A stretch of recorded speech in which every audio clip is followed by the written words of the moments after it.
ജനാധിപത്യത്തിന് 5 തൂണുകൾ സവിസ്തരം പ്രതിപാദിച്ചിട്ടുണ്ട്.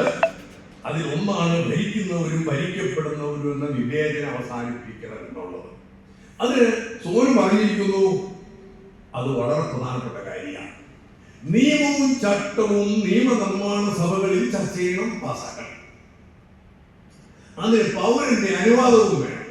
പൗരനോട് ചോദിക്കണം, ഈ രാജ്യത്തിന് വേണ്ടി, നിങ്ങളുടെയൊക്കെ ക്ഷേമത്തിന് വേണ്ടി, നിങ്ങളുടെയൊക്കെ പ്രതിനിധികളായ ഞാൻ MLA ഇങ്ങനെ ഒരു നിയമം നിർമ്മിക്കാൻ ആഗ്രഹിക്കുകയാണ്.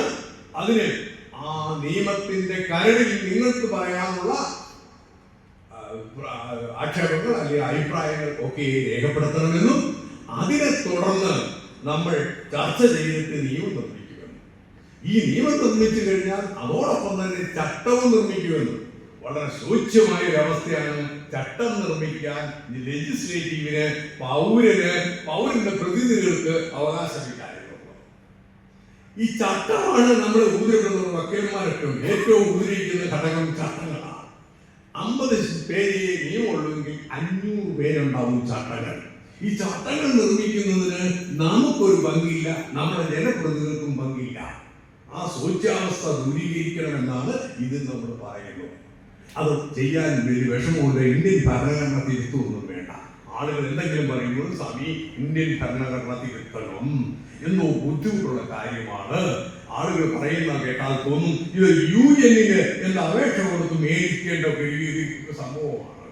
അല്ലെങ്കിൽ ഇവിടെ ബ്രിട്ടീഷുകാരുടെ യൂറോപ്പിന്റെയോ അമേരിക്കയിലെയോ ഔദാര്യപൂർവമായ ഒരു ഉപദേശം കൊണ്ടേ നടക്കുകയുള്ളൂ.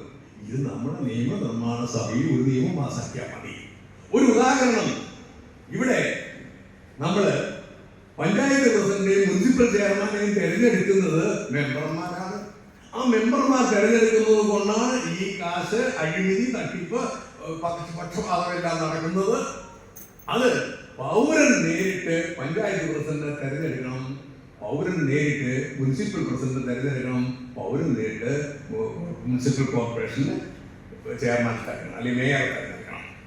ഇതിനൊരു വിഷമമില്ല. ഈ 94-ലെ നിയമത്തിൽ ഒരു ക്ലോസും തിരിക്കാൻ മതി. അതിന് പാർലമെന്റിൽ പോകേണ്ട കാര്യമില്ല. അങ്ങനെയാണെങ്കിൽ ഏറ്റവും പ്രധാനപ്പെട്ട ഘടകമാണ് ആ കവിത ശ്രദ്ധിച്ചെങ്കിൽ നിങ്ങൾ പറഞ്ഞിരിക്കും, പ്രധാനമന്ത്രിയോ മുഖ്യമന്ത്രിയോ അല്ല ഈ രാജ്യം ഭരിക്കേണ്ടത് ഭരണമാണെങ്കിൽ അത് പഞ്ചായത്ത് പ്രസിഡന്റാണ്, മുനിസിപ്പൽ ചെയർമാനാണ്, അല്ലെങ്കിൽ കോർപ്പറേഷൻ മേയറാണ്. കാരണം ഓരോ വ്യക്തിയുടെയും ദൈനംദിന ജീവിതത്തെ നേരിട്ട് സ്പർശിച്ചുകൊണ്ട് ഓരോ ബലഹീനനെയും അവരെ ശാക്തീകരിക്കുന്നതിന്, ഓരോ ദൗർബല്യമുള്ളവരെയും വളർത്തുന്നതിന് ഒക്കെ ഉപകരിക്കുന്ന, അല്ലെങ്കിൽ അത് നേരിട്ട് ടച്ച് ചെയ്ത് പ്രവർത്തിക്കാൻ പറ്റുന്ന ആളുകളാണ് പഞ്ചായത്ത് പ്രസിഡന്റ്. ഒക്കെ അവരെ നിയമിക്കാൻ നമുക്ക് അവകാശമില്ലാതെ പോവുകയും ആരൊക്കെയോ നിയമിക്കപ്പെടുകയും ചെയ്യുന്ന ഗതികളുണ്ട്. എന്ന് വെച്ചാൽ ചുരുക്കത്തിൽ ജനപ്രതിനിധികൾ വിൽപ്പന ചെയ്യപ്പെടുന്നു, ജനപ്രതിനിധികൾ കച്ചവട വസ്തുവായി മാറുന്നു. അതാണ് നമ്മുടെ ഏറ്റവും വലിയ ഡേഞ്ചറസ്.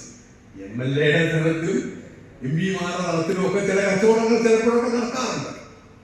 പക്ഷേ ഇവിടെ പഞ്ചായത്ത് തലത്തിൽ, മുനിസിപ്പാലിറ്റി തലത്തിൽ ജനപ്രതിനിധികൾ വിൽപ്പന ചെയ്യുന്ന ഒരു പ്രക്രിയയും ഗുണകരമാവുകയില്ല.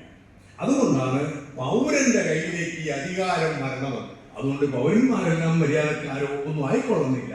പക്ഷേ മര്യാദയുള്ള പൗരന്മാർക്ക് സ്വച്ഛമായ ജീവിതം ഉണ്ടാക്കുന്ന ഏറ്റവും ശ്രേഷ്ഠകരമായ കർമ്മ പദ്ധതിയാണ് ജനാധിപത്യം എന്ന് ഓരോരുത്തരും മനസ്സിലാക്കാൻ ഞാൻ ആഗ്രഹിക്കുന്നു. മനസ്സിലായി.